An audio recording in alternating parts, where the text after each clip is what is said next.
اگر شادی کے بعد بچے ہونے لگے، 1 ہو گئے، 2 ہو گئے، 3 ہو گئے، تو ڈاکٹر کے پاس جا کر کے بچے دانی ہی کو نکلوا دیا جاتا ہے اور باقاعدہ کہتا اب ہم بچے نہیں لیں گے۔ کیوں؟ مولوی صاحب کمائی کم ہے، اتنے بچے لے لیں گے، پالیں گے کیسے، پرورش کیسے کریں گے؟ نارمل ڈلیوری ہو رہی ہے اور 2 سے 3 ہو گئے یا 2 ہو گئے، اس کے بعد بند۔ کیوں؟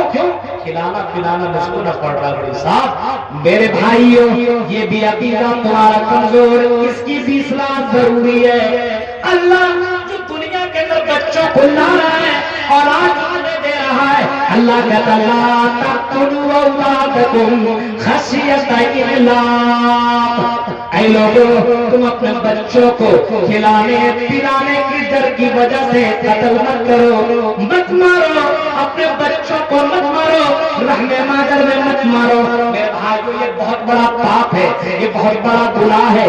اس کو قرآن نے اس انداز سے بھی ذکر کیا ہے کہ کل قیامت کے دن یہی بچے جن کو رحم مادر میں مار دیا جاتا ہے، یہی بچے کل قیامت کے دن اللہ کیا کہے گا اے اللہ وَإِذَا الْمَوْءُودَةُ سُئِلَتْ بِأَيِّ ذَنبٍ قُتِلَتْ، سوال کیا جائے گا کہ تمہیں کون گناہ کی وجہ سے، کس گناہ کی وجہ سے قتل کر دیا گیا ہے۔ میرے بھائی کو ماں باپ اپنا عقیدہ مضبوط رکھو، کھلانے والی ذات اللہ کی ہے، زندگی گزارنے والی ذات اللہ تعالیٰ کی ہے۔ اور دنیا کے اندر ہم اور آپ دو روٹی کھاتے ہیں، دو نوالا کھاتے ہیں، دو بوٹی کھاتے ہیں، اس کے لیے ہم اور آپ ڈر رہے ہیں۔ اللہ تعالیٰ نے اپنے مخلوقات کو پیدا کیا ہے کہ ہم سوچ بھی نہیں سکتے۔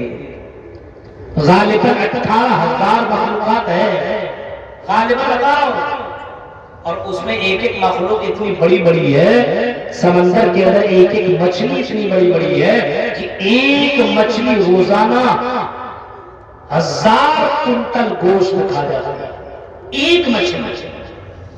اب سمندر کتنے اور کتنا بڑا سمندر ہے اور کتنے سمندر ہے اور کتنی مچھلی ہے اتنی بڑی بڑی، تصور کے باہر کی چیز ہے۔ جن کے پاس نہ عقل ہے، نہ دماغ ہے، نہ کچھ ہے، نہ کچھ ہے، ان مچھلیوں کو اللہ تعالیٰ روزانہ 1000 کلو گوشت فراہم کر رہا ہے۔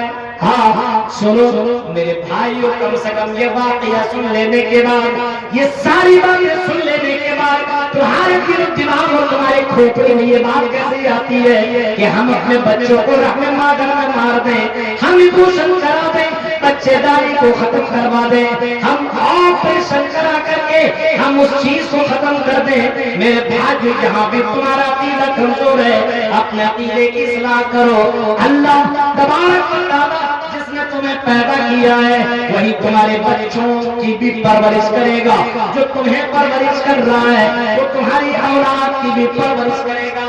ہاں، ایک الگ سی بات ہے کہ 2-3 بچے پیدا ہو گئے آپریشن سے، اب اگر بچہ پیدا ہوگا تو ماں مر سکتی ہے، خطرہ ہے، ماں کو دنیا سے چلے جانے کا خطرہ ہے، ڈاکٹر نے بول دیا اب رسک نہیں لے سکتے ہیں، تو ایسی حالت میں بعض علماء کہتے ہیں تو ایسے موقع پہ آپ بچے کو رکوا سکتے ہیں، کیونکہ یہاں پہ لاس کس کا ہو رہا ہے، آپ کا نقصان زیادہ ہو رہا ہے، یا ماں کا بچنا بہت ضروری ہے، لیکن آپریشن بھی نہیں ہے، نارمل ڈلیوری بھی ہو رہی ہے، اور اس کے باوجود آپ بچے دانی کو ختم کر رہے ہیں۔ اس کا مطلب یہ ہے کہ اللہ کی ذات کے اوپر بھروسہ نہیں ہے۔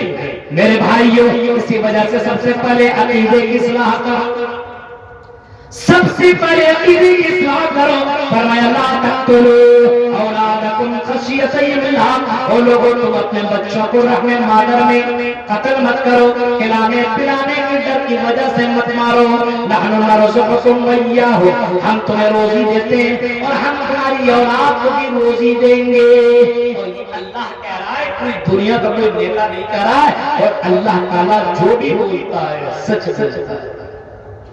تو عقیدے کی اصلاح ضروری ہے۔ یہاں تو دو طرف سے مسلمان، چاہے ادھر سے بچہ نہ ہو تب بھی عقیدہ کمزور، گیا باباؤں کے پاس، یہاں بچے ہونے لگے یہاں بند کر کے یہاں پہ اپنے آپ میں بھروسہ کر رہا ہے کہ ہم کیسے پالیں گے، کیسے کیا کریں گے، میرے بھائیوں اس جگہ پہ بھی بند کر دیا جاتا ہے. یہ بھی بہت بڑا پاپ ہے اور بہت بڑا گناہ ہے. اور قرآن کریم کے اندر جن گناہوں کا ذکر کیا گیا ہے ان میں رحم مادر میں بچوں کو قتل کرنا یہ بھی بہت بڑا پاپ ہے. سنیے آپ، بہت بڑا پاپ ہے. اللہ کے نبی سے جب ایک مرتبہ پوچھا گیا بتاؤ ایو ذنب اعظم عند اللہ، اے اللہ کے نبی یہ بتائیے کہ اللہ کی نظر میں سب سے بڑا گناہ کون سا ہے؟ نبی سے صحابہ سوال کر رہے، کوئسچن کر رہے ہیں ایو ذنب اعظم عند اللہ، اے اللہ کے نبی بتائیے اللہ کی نظر میں سب سے بڑا پاپ کون سا ہے، سب سے بڑا گناہ کون سا ہے؟ تو اللہ کے نبی نے جو جواب دیا آپ نے فرمایا ان تجعل للہ ندا وهو خلقک، یہ ہے کہ تم اللہ کے ساتھ کسی کو شریک کرو، کسی کو پارٹنر بناؤ، کسی کو ساجی بناؤ، کسی کو اس کے برابر سمجھ لو. یہ بھی یہ کام کر سکتا ہے، یہ بھی کر سکتا ہے. اللہ بھی دینے والا، یہ بھی دینے والا، عزت و ذلت کا مالک اللہ فنا بھی ہے. جہاں تم نے اللہ کی برابر کسی کو قرار دیا یا کسی ایک چیز کے اندر آپ نے شریک کر لیا تو اللہ کے نبی فرماتے ہیں یہ بہت ہی بڑا پاپ ہے، بہت ہی بڑا گناہ ہے. پھر اس نے سوال کیا ثم اے اللہ کے نبی اس کے بعد کون سا گناہ ہے؟ اللہ کے نبی نے جواب دیا، آپ نے فرمایا کہ یہ کہ تم بچے کو اس معاملے میں قتل کرو، یہ کہ تم خشیت املاق اپنے بچے کو کھلانے پلانے کے ڈر کی وجہ سے قتل کرو. ان گناہوں میں گناہ یہ بھی اللہ کے نبی نے بتایا کہ کوئی آدمی اپنے بچے کو اگر رحم مادر میں مار دیتا ہے تو بڑے گناہوں میں سے یہ بھی گناہ. سمجھیے آپ، عقیدہ مضبوط کریے میرے بھائی. سب سے ہمارے یہاں مسلمانوں کا عقیدہ بہت ہی زیادہ کمزور ہے اور مسلمان ہو کر کے آپ کا عقیدہ بھی ہمارے شہر عقیدے کتنے بڑے ماہر استاد وہ آپ سے کہہ رہے تھے عقیدے کے تعلق سے. اب تصور کرو میرے بھائی آپ مسلمانوں کا یہی عقیدہ ہے اور اسی عقیدے کی وجہ سے آج مسلمانوں کی یہاں خرافاتیں آ چکی ہے.